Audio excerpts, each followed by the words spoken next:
Hello friends, welcome to રસોઈ રાની. જેટલા ઘર એટલી રસોઈ બનાવવાની રીત અલગ અલગ, એ તો તમે વાત સાંભળી જ હશે. તો ચાલો આજે મારી ઘરે બનતા મગની શાકની રેસીપી બતાવું છું. એક સ્પેશિયલ વસ્તુ શાકમાં એડ કરવામાં આવે અને શાકનો ટેસ્ટ એકદમ બદલાઈ જાય છે. આ શાક મેં રસોઈયા પાસેથી શીખેલું છે. એનો મતલબ એ નથી કે આના અંદર ખૂબ બધા મસાલા એડ કરવામાં આવે છે. ઘરના રેગ્યુલર મસાલા સાથે જ મારા ઘરે આ અવારનવાર બને છે અને તમે પણ આ શાક બનાવશો તો આજુબાજુના 4 ઘર સુધી આ શાકની સુગંધ જવાની છે. તો ચાલો આપણે બનાવવાનું ચાલુ કરીએ. તો મેં અહીંયા એક વાટકી મગ લઈ લીધા છે. મગને આપણે એકદમ સરસ સારી રીતે ધોઈને લઈ લેવાના છે. પછી આપણે મગના અંદર એક બટાકું નાખીશું. તો બટાકાને મેં એકદમ સરસ રીતે છોલીને લઈ લીધું છે. આ બટાકું અંદર નાખવાથી શાકનું એકદમ સ્ટ્રક્ચર એકદમ સરસ આવે છે. તો આના અંદર એક બટાકું એડ કરી નાખીશું. પછી અહીંયા મેં 2 ગ્લાસ જેટલું પાણી અંદર રેડી નાખ્યું છે. પછી આપણે આના અંદર સ્વાદ પ્રમાણે મીઠું અને હળદર નાખી દઈશું અને એને બધી જ વસ્તુને એકદમ સરસ રીતે મિક્સ કરી નાખીશું. પછી આપણે કુકરને બંધ કરીને આપણે 5 વિસલ લગાવી દઈશું. તો તમે અહીંયા હવે જોઈ શકો છો આપણા મગ એકદમ સરસ છૂટા છૂટા ચડીને તૈયાર થઈ ગયા છે. તો હવે આપણે આને ચેક કરીશું કે આપણા મગ એકદમ સરસ ચડ્યા કે નહીં.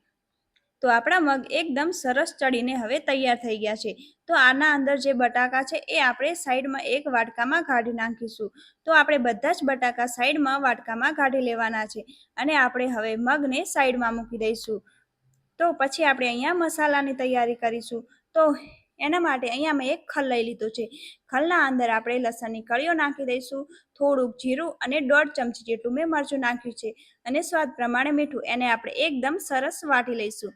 વાટ્યા પછી આપણે એના અંદર 2 થી 3 ચમચી જેટલું પાણી રેડવાનું છે, જેથી એકદમ સ્મૂથ અને ઢીલો પેસ્ટ બની જાય છે.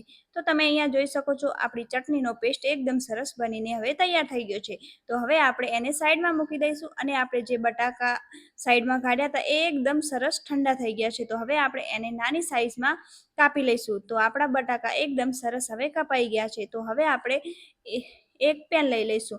પેનના અંદર તેલ રેડીશું. તેલ એકદમ સરસ ગરમ થઈ જાય એના પછી રાઈ, જીરું અને અહીંયા બેસન નાખવાનું છે. બેસન નાખવાથી એકદમ શાકમાં ટેસ્ટ અને સુગંધ એકદમ સરસ આવવા મળે છે અને મને પણ પેલા રસોઈએ કીધું હતું કે આ શાકના અંદર નાખવાથી એનો ટેસ્ટ એકદમ સરસ આવે છે. તો આપણે બેસન એકદમ સરસ ચડી ગયા પછી એના અંદર બટાકા નાખી દઈશું. તો આપણે બટાકા બધા એના અંદર નાખી દેવાના છે અને એને પણ આપણે એકદમ સરસ સારી રીતે મિક્સ કરી નાખીશું. જો મેં આના અંદર બટાકા નાખ્યા એટલે ઉપર બબલ્સ આવવા મળ્યા. બેસનનું લોટ હતું એટલે ઉપર એકદમ સરસ રીતે બબલ્સ આવે છે, પણ એ થોડીક વારમાં નીચે બેસી જશે. પછી આપણે એના અંદર જે આપણી ચટણીનો પેસ્ટ બનાવ્યો હતો એ એના અંદર નાખી દઈશું અને પછી આપણે એના અંદર મગ નાખી દેવાના છે. તો આપણે બધા જ એના અંદર મગ નાખી દઈશું અને એને હળવા હાથે એકદમ સરસ રીતે મિક્સ કરી નાખવાના છે.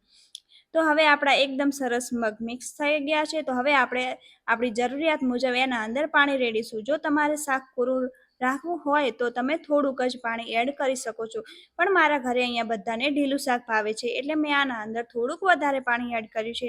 તો તમે અહીંયા હવે જોઈ શકો છો આપણું મગનું શાક બનીને એકદમ સરસ તૈયાર છે.